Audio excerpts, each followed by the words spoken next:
Меня отправили на допрос на таможне в Южной Корее.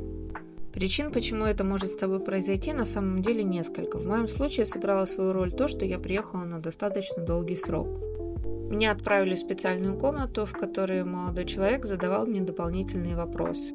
Его интересовало, как надолго я приехала, есть ли у меня обратные билеты, приехала ли я одна, есть ли у меня какие-то друзья в Южной Корее, которые смогут мне в случае чего помочь. Разумеется, интересовался целью поездки. Свою роль действительно сыграла справка с работы, потому что, увидев ее, мне наклеили в паспорт специальную наклейку и отправили восвояси на выход из аэропорта.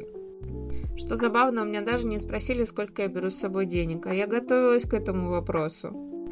Что самое главное стоит запомнить? Не нервничайте. Если вы не приехали нелегально зарабатывать, то у вас есть все законные основания находиться в этой стране, поэтому будьте уверены и не паникуйте.